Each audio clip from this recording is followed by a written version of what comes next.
Praise the Lord this morning. Praise the Lord. Amen. You love Him this morning? Give Him some praise this morning like you mean. Love Him this morning for me. It's all right to take a minute this love the Lord this morning. Give Him some praise. Amen. Thank you, Jesus. You got your Bibles, turn to the book of Matthew chapter 14.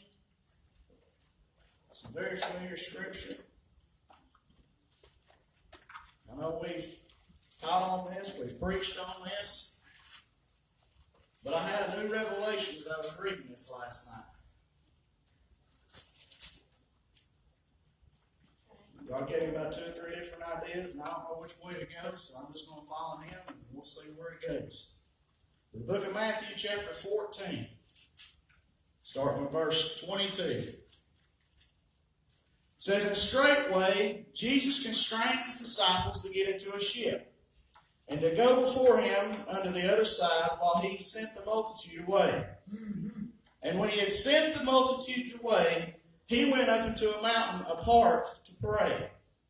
And when the evening was come, He was there alone.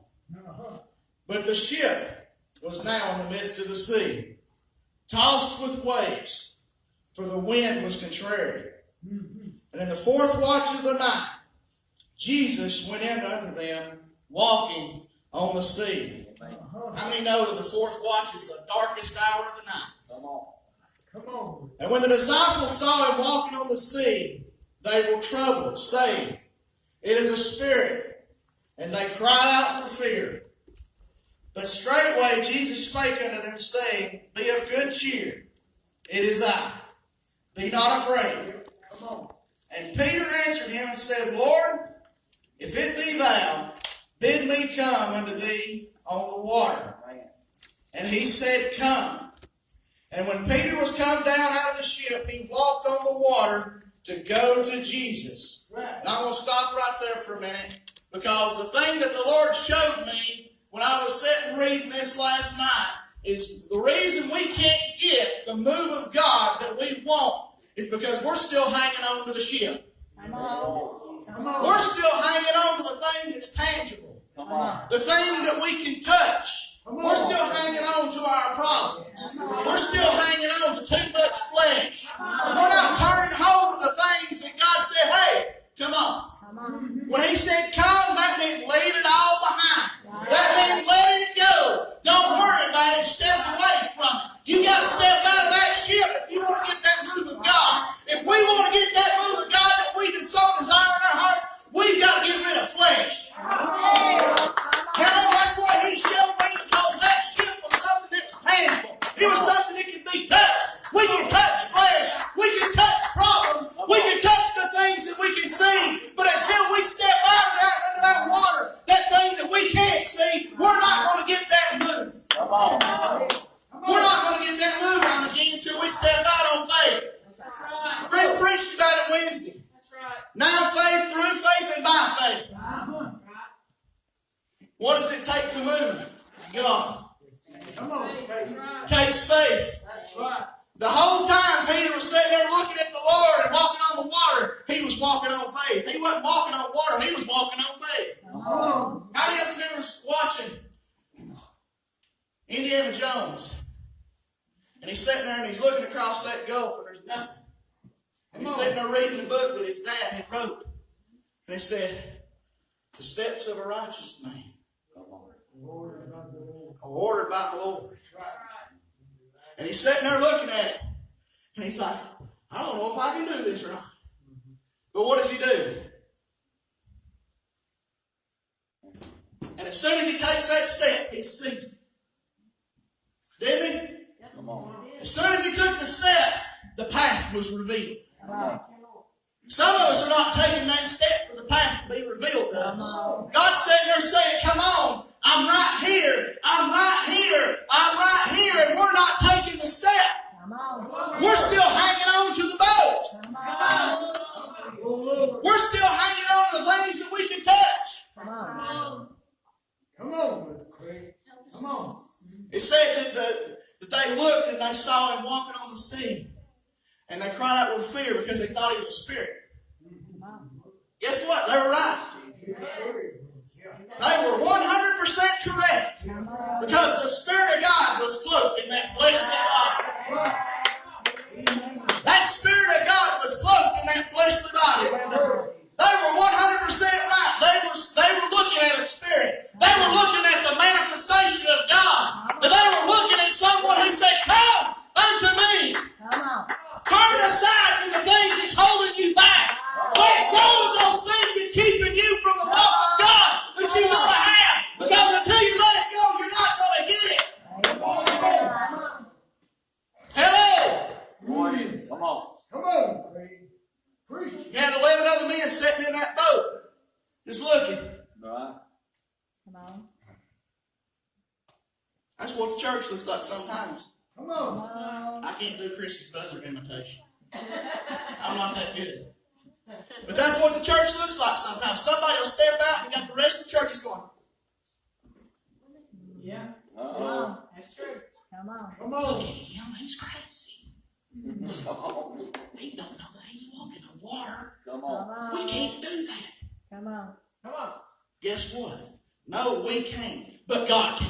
Amen. And if you're following those steps that the Lord directs you to step by, guess what? You're not walking on water anymore. You're walking on faith. If we walk on faith, we walk away from our problems. We leave them behind. That's right. Mercy. We leave our problems behind when we start walking on faith. Thank you, Jesus. Because then we start saying, "God, this is yours. I'm walking away and I'm leaving. Come on. I'm walking to the one who's the problem solver." Yes. Yes. And I know we always say, "Oh, but Peter looked away." We criticize Peter too much. Yes, we do. Come on. You know why I say we criticize Peter too much? How many of us are stepping out of that boat on faith? Come on. Right. He was the only one that did.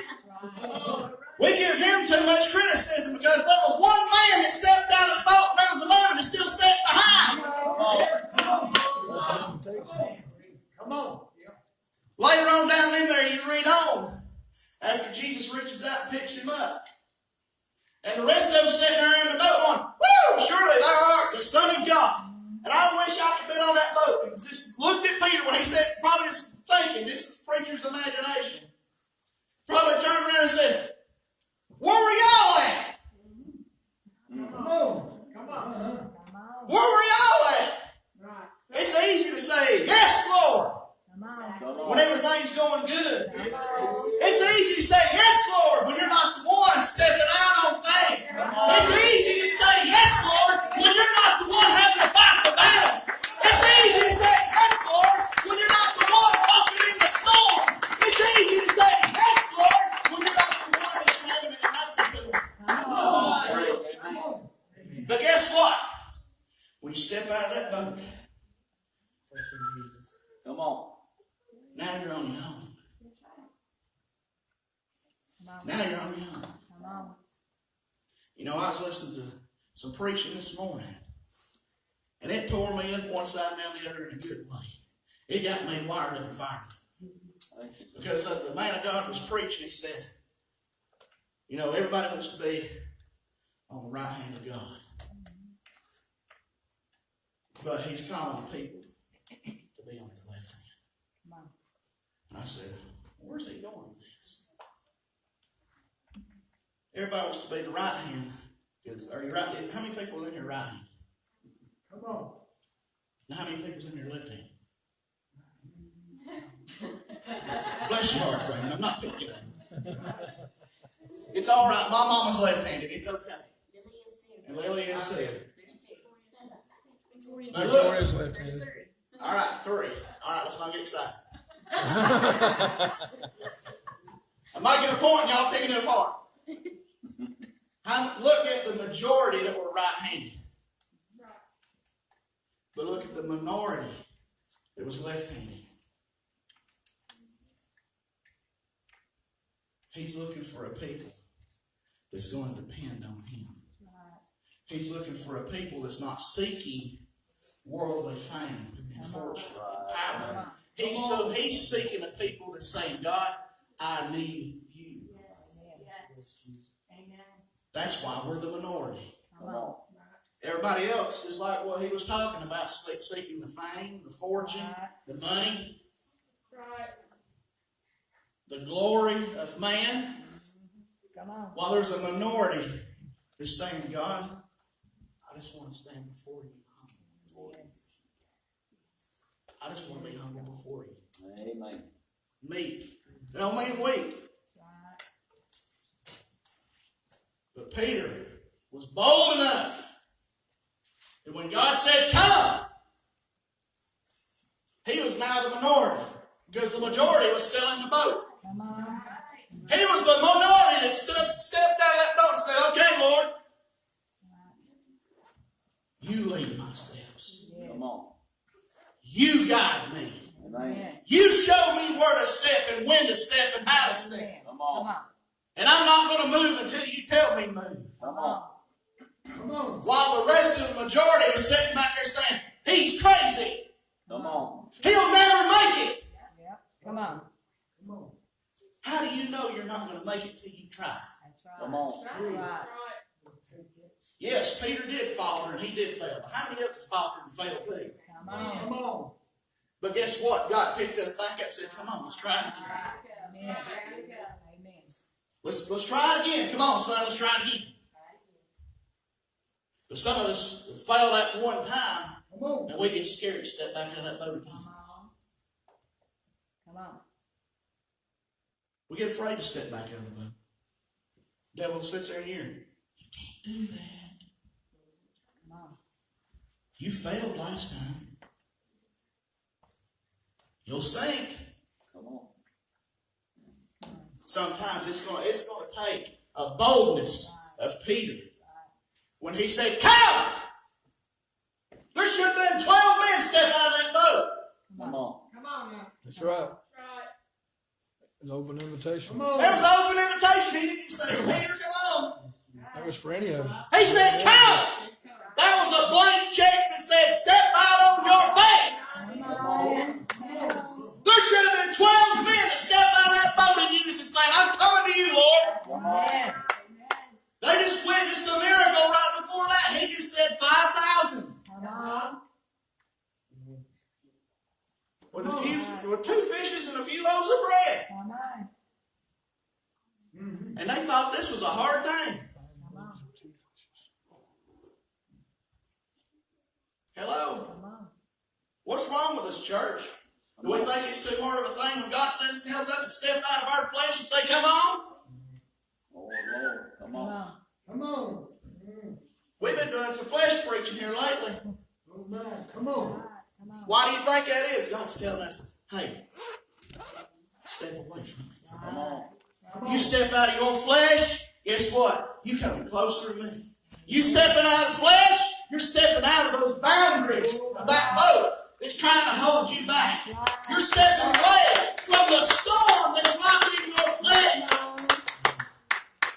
Thank you, Lord. Because guess what? When he started doing the things that were supernatural, he stepped out of flesh. Come on. When you step out of your flesh and you step into the supernatural, guess what? You're no longer in your problem. Come Come on. Come on. on. Well, what do you mean you're no longer in the problem? The storm was the problem. Yes, the storm was the problem. But what was it rocking? Come on. It was rocking the boat Come on. that he was standing in. Right.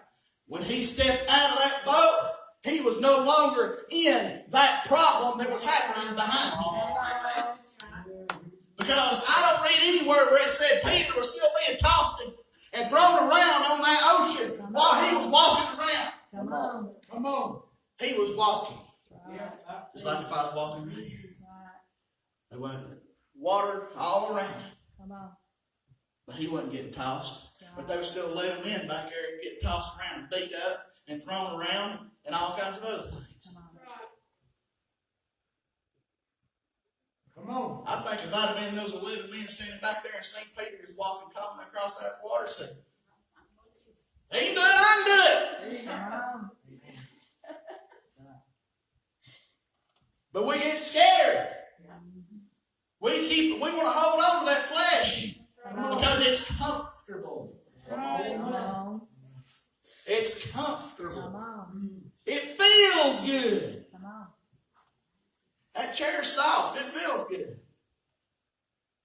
Don't want when you get tired in body, after you worked all day, you don't want to get up out of it, do you? Come on. We're like that with our bed sometimes in the morning. We get up, it's time to get up and go to work. Man, this bed feels good. I don't want to get up. 5 more minutes. Get snooze button. Then you realize you've done snoozed about 5 times and you got 30 minutes to get to work.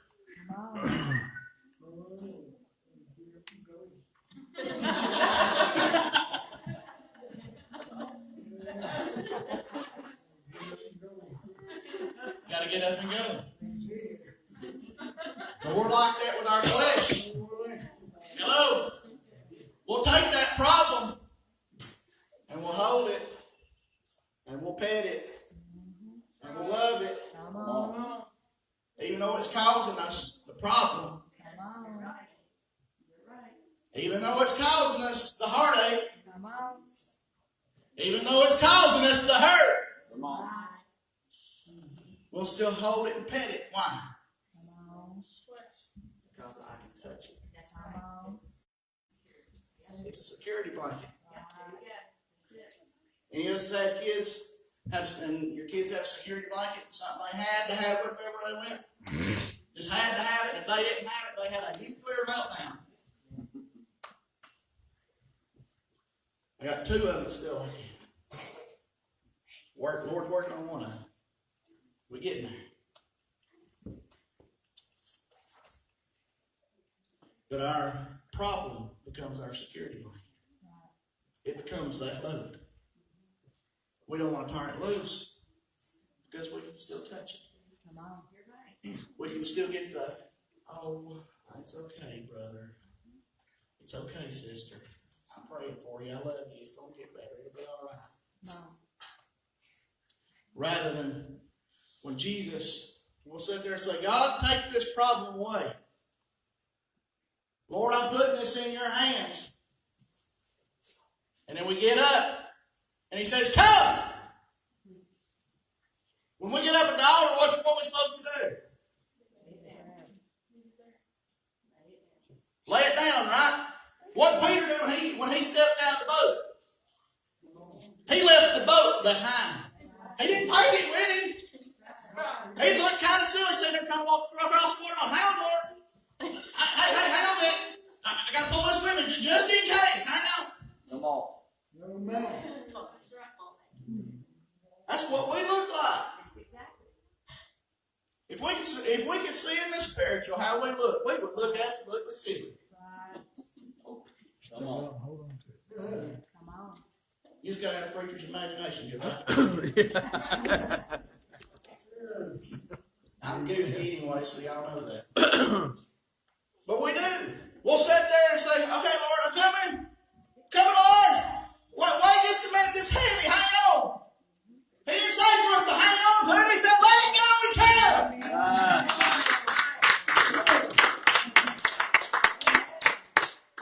I'd imagine if Peter had got a second chance to come across that water, he would have probably hit the water running. Come on. I'd imagine if that second chance had come, there should have been 12 of them hit that water running. But there wasn't a second chance. Because it was a lesson. We got to step out on faith. Chris preached all over faith on Wednesday. An awesome message. And I'm not trying to re-preach his message. But that's what the Lord showed me when I was reading that last night. And I sat there and I read that and I was like, Lord, we've preached on this 100,000 times. And then I was sitting this morning and just thinking on the good things of the Lord. And I was thinking on what I'd read the previous night as I got up this morning. And it hit me. Just like a ton of bricks. Y'all ever had that where it just thought this drops goes and you're up. Where did that come from? That's what hit me this morning. Just like that. Sitting there and all of a sudden it just hit me and I said, Lord, that's awesome. You tell us to step out of the boat. Come on, we're still hanging on to the boat. Come on. We don't want to let it go. Come on. You ever seen anybody try to row a boat and it's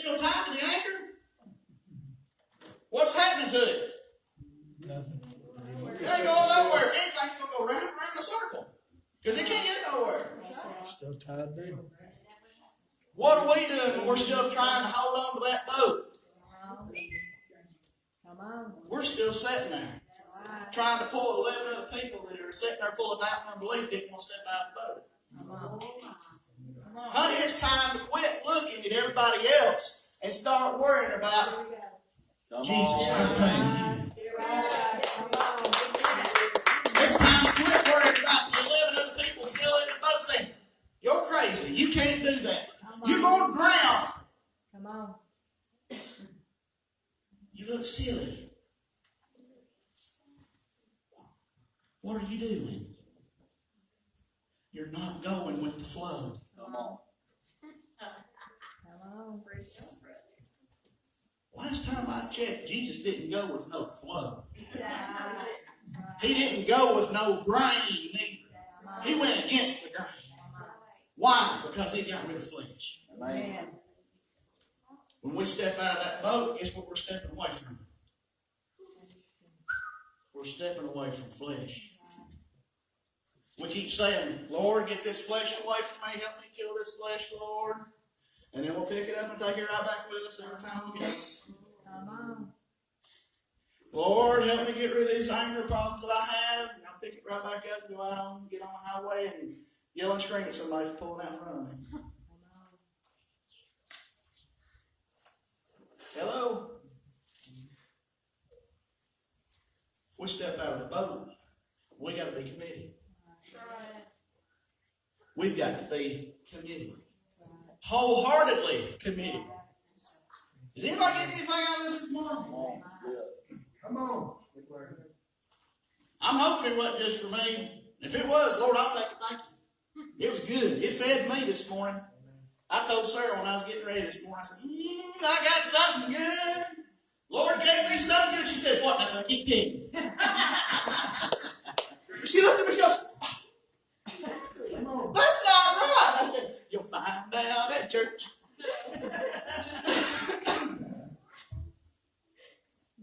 But I did. I liked that. I said, ooh, Lord gave me something good. I couldn't sit still. I had the fidget. She said, what is wrong with you? You'll find out at church. I keep telling you.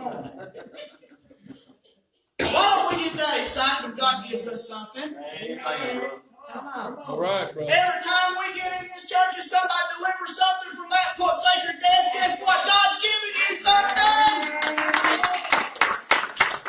So then we want to sing stuff. Come on. Come on. Praise the Lord. Come on.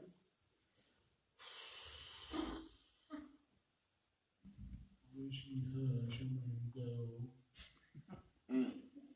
Come on. No wonder people don't get excited. You worry about too much other stuff that you receive from the Lord.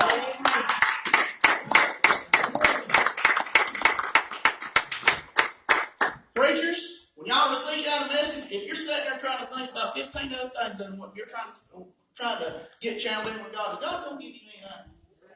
It's hard to hear it when there's too much going on. Come on.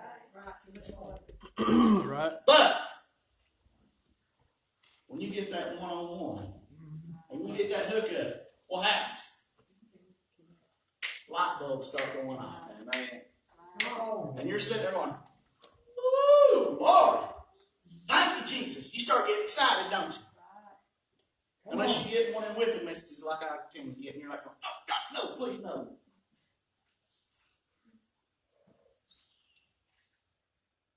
But God gives us good messages. It's time we start getting excited. I was excited this morning. You know what? Truth be told about it, we should get excited about the butt whooping messages too. Come on. Come on. Well, that's kind of silly. Why would you do that? Because God's trying to straighten you up and show you where you're missing. Because guess what He said? He said, I chastise those that I love. Amen. That ought to tell you something right there. You're loved. I was talking about that last night with my son. I was talking different things about that. And I said, you know, sometimes it seems like I'm hard on you about certain things, but it's because I love you. I don't want to see you fail. And the whole time I'm sitting there thinking, yes, Lord, you do the same thing to me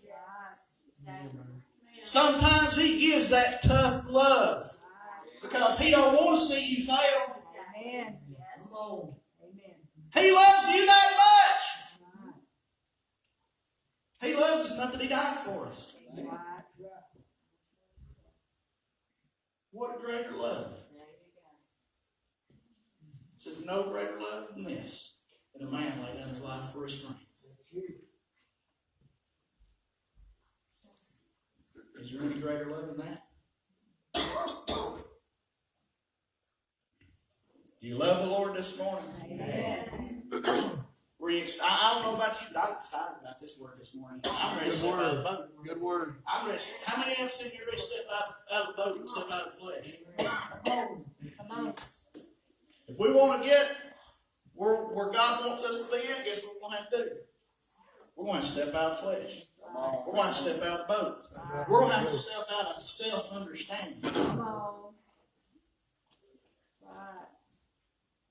We're going to have to step out of self-understanding.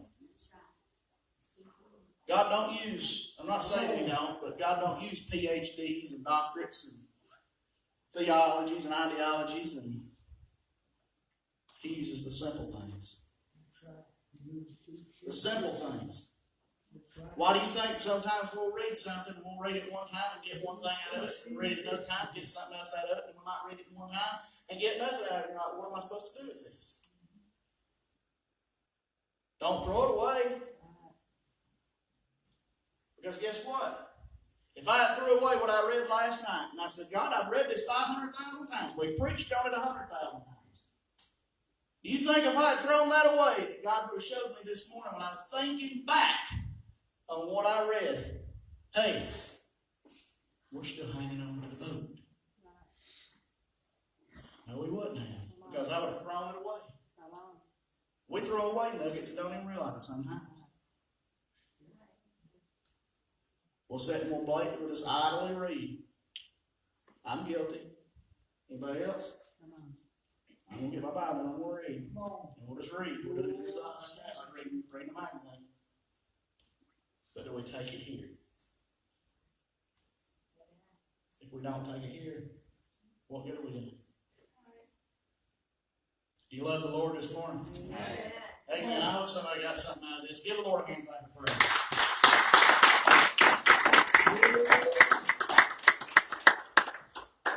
Thank you, mighty God. Amen.